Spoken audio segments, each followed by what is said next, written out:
दरख्त के नीचे एक आरामदेह खोखिल में रीजनलिड नाम का एक खरगोश रहता था। अब रीजनलिड कोई आम सारोई जैसा खरगोश नहीं था जो सारा दिन गाजरे ही कतरता रहता हो। वो अपनी नाक पर एक छोटा सा कदरे बड़ा मोनोकल लगाए रखता था और इसरार करता था कि इसे रीजनलिड दी डस्टिमुश्त कहा जाए। इसका सबसे अच्छा दोस्त सखी नाम की एक गुलहरी थी।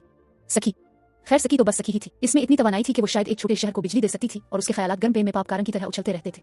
इससे चमकदार चीजों का भी हल्का सा जुनून था जिसकी वजह से वो कभी कभार मुश्किल में भी पड़ जाता था।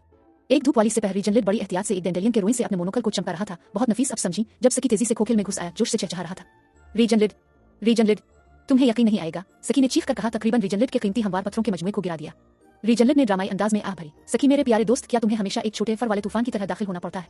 और बरा करम मेरे अर्जियाती नमूनों का ख्याल रखो। सखी अपनी दम पर उछला। लेकिन पार्क में इंसानों की पिकनिक हो रही है और उनके पास सैंडविच है। रीजनलिड ने शुकूक भरी नजरों से अपनी भनभन चढ़ाई। सैंडविच? क्या वो उन लजीज से पत्ती के फूलों की तरह है जो मिसेस हिगिंस अपने बाग में उगाती है? सखी कांप गया। से पत्ती के फूल? रीजनलिड, ये तो अगले दर्जे की चीजें हैं। उनमें परतें हैं और फिलिंगर्स हैं। मैंने तो एक में गुलाबी चीज भी देखी। रीजनलिड का मोनोकल तकरीबन इसकी नाक से गिर गया। गुलाबी चीज? चलो रीजनलिड, हमें तफ्तीश करनी होगी। रीजनलिड इंसानी खाने के बारे में अपने तहफुजात के बावजूद नामालूम की कशिश और एक आध टुकड़े के इम्कान को नजरअंदाज न कर सका। चुनांचे अपना मोनोकल दुरुस्त करते हुए वो अपने इंतहाई फाल दोस्त के पीछे हाँक करता चला गया। पिकनिक तक पहुंचना खुद एक बड़ा मुहिम जुई थी।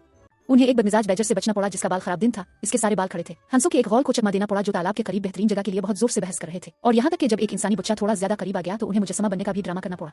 आखिरकार वो पिकनिक की चादर के किनारे पहुंच गए। उनके सामने का मंजर शानदार था। वहां चकर वाले कंबल, रंगीन गुब्बारे और सबसे अहम बात सैंडविचों का एक पहाड़ था। सखी की आंखें फैल गईं। वो आहिस्ता से रेंगता हुआ करीब गया। इसकी नाक फड़क रही थी। रीजनलिड किसी हद तक वकार बरकरार रखने की कोशिश करते हुए ज्यादा एहतियात से इसके पीछे चला। अचानक एक बड़े नर्म कुत्ते ने सखी को देख लिया। भोंक, वो भौंका अपनी दम जोश से हिला रहा था। सखी जिम गया, इसके बाल खड़े हो गए। रीजनलिड ने हैरत अंगेज बहादुरी के एक लम्हे में अपना सीना फुलाया और अपनी इंतहाई मुअज़्ज़ज़ आवाज में कहा, शौक है बचपन से। मेरा बाप बदमाश था, मैं बदमाश हूँ। जनाब मोहतरम, हम सिर्फ आपके पिकनिक की जगहों के बेहतरीन ज़ौक़ की तारीफ कर रहे हैं। कुत्ते ने बस अपना सर टेढ़ा किया, उलझा हुआ नजर आ रहा था। खुशकिस्मती से इसके इंसानी मालिक ने इसे बुला लिया। मौका गनीमत जानते हुए सखी तेजी से आगे बढ़ा और एक सैंडविच का छोटा सा कोना छीन लिया। वो अपने गालों को फुलाए हुए रीजनलिड के पास वापस भागा। ये लाजवाब है, इसने रोटी और किसी पनीर वाली चीज का एक लुकमा भरकर बुड़बुड़ाया। रीजनलिड अब थोड़ा ज्यादा बहादुर महसूस करते हुए एक फेंके हुए क्रिस्प का एक छोटा सा टुकड़ा आजमाने का फैसला किया। इसकी आंखें फैल गईं। ये से पत्ती के फूल तो नहीं थे, लेकिन ये हैरत अंगेज तौर पर अच्छे थे। इसी वक्त एक छोटी बच्ची हंसी और इशारा किया। मम्मी देखो, एक खरगोश जिसकी आंख पर कोई मुज़क्किर चीज है।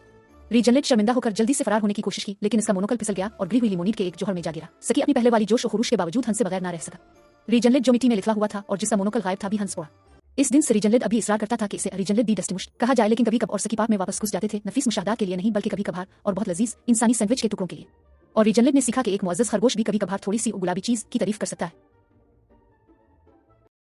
10 अक्टूबर रात के 10 बजे बल्लू तुम्हारी जेल से फरार।